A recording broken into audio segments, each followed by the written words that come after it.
Well, welcome. The purpose of this video is to help people discus launching the pug. At the moment I am in a lovely field in North Devon.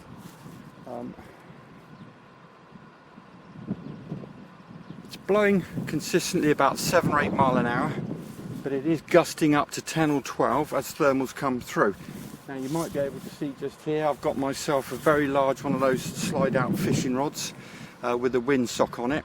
If you really want to take your discus launching seriously, if you get the old VHS type tape, you've got about 20-30 feet on that, a few meters on there. It's always a good indicator as to when thermals are coming through. I'm just going to keep an eye on the windsock, but what I'm going to do is I'd like to talk you through some of the steps, mostly to do with the launching, because a lot of people are claiming they're getting their gliders shooting off to the left or to the right, and I'd like to talk you through that to help you eliminate possibly hooking off. So this is my pug. I have maximum throws on the rudder and the elevator. You can see there I've got about that amount. Now, one of the biggest issues people have when discus launching, particularly with the pug, is going to be down to the launching peg itself.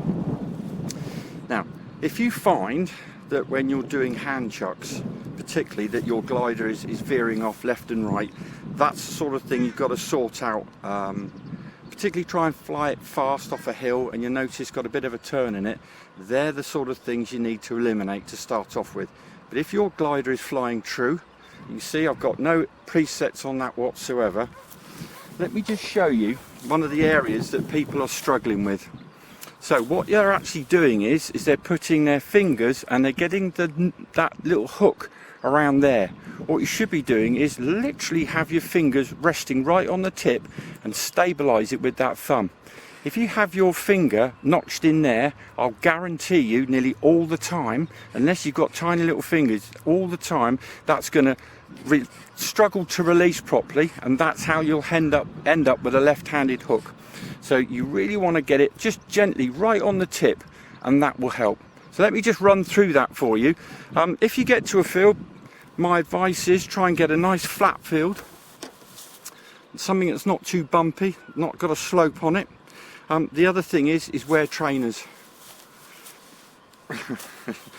Don't try launching in big boots. And the other thing is, if you're new to it, nothing wrong in having a go at just doing some sidearm launches.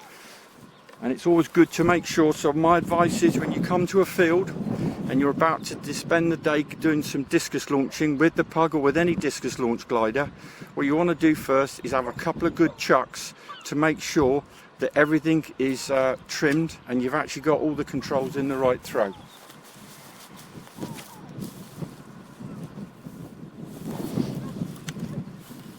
Okay, we've checked our glider out. You can, if you want to, it's a good idea to try doing some of just the sidearm launches, just to perfect this holding it on the tip. And what you want to do is look at the windsock, and you want to be launching straight into wind. So the idea is you want to be side on to the wind like so. The wind is literally on my left cheek at the moment. I've got the glider pointing downwind, and the idea is just practice running through. So the idea is like you just take a step forward, bringing the glider around, and then when you get to about here, you want to think about releasing. If you're launching here, you're definitely going to get a left-hand hook, and if you launch too early with the prevailing wind, you're going to go off to the right. So the skill is just being able to judge where the wind is, and bearing in mind the wind is always going to change as you've got thermals coming through. So let me just show you, just a gentle launch.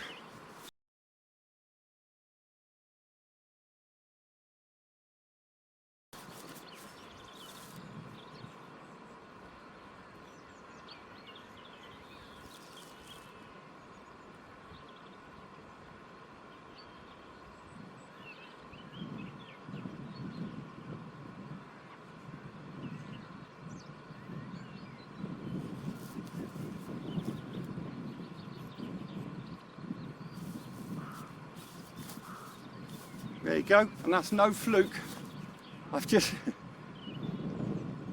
That He's just climbing away very nicely now.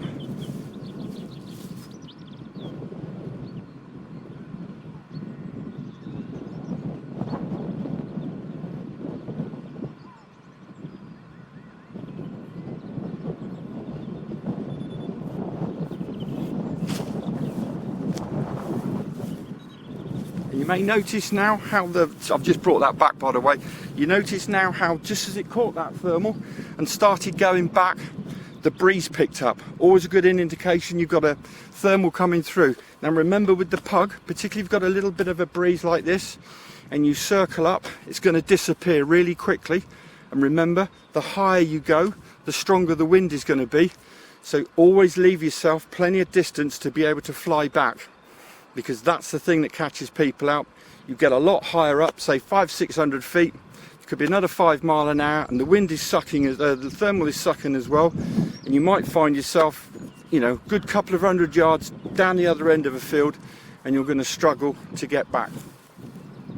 The other nice thing here is obviously I've got lots of seagulls about, so all I'll do, sometimes I won't just keep launching. What I'll do is I'll have a look at the windsock. If the windsock suddenly veers over to one side, then I know that's where I've got to launch, because the thermal is pulling the windsock round to it.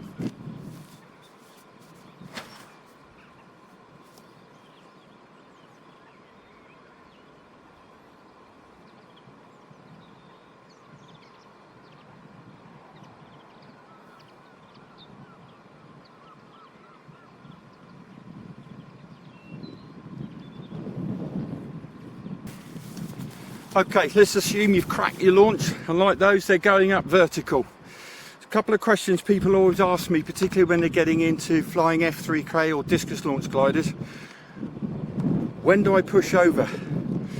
So in other words, when you're going from vertical flight, going into a normal flying attitude. My advice is, once you've got your launch sorted, is just have a go and just seeing when it actually stalls. It drops off the top, because then you'll begin to learn when your glider is just getting to the point of stall, and you are just before that point, when you've still got control of good authority over the elevator, just be able to punch it forward. Now in these conditions today, because it's a little bit blowy, I'm punching forward, because what I don't want to do is I don't want to find myself launching and then I'm back, way back already, because there's a little bit of a breeze.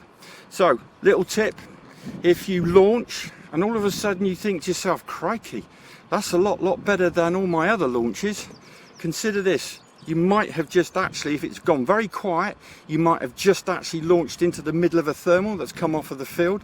So you can actually just start circling then. And the best tip is, if you're flying along and the left wingtip suddenly shoots up for no reason at all, hoink it round to the left, just count a couple of seconds, and if you see it lifting, just carry on doing that thermaling turn. Now, the classic that most people do when they're thermaling is you'll end up falling out of the back, because remember, the thermal is not vertical.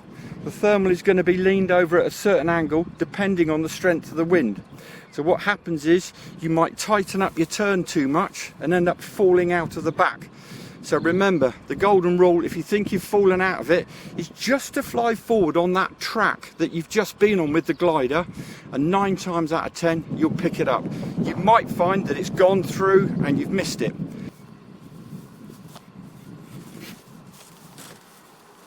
So, I hope you got some tips there. So the golden rule, nice smooth grass if you can. Trainers, always better. Work yourself up slowly, one for your glider, because you don't want to find out any snags in your glider on a full-blown launch. And the golden rule is tip, not crook. If you had a blade, it'd be different, but because this is a tube, remember, tip, not crook, and enjoy.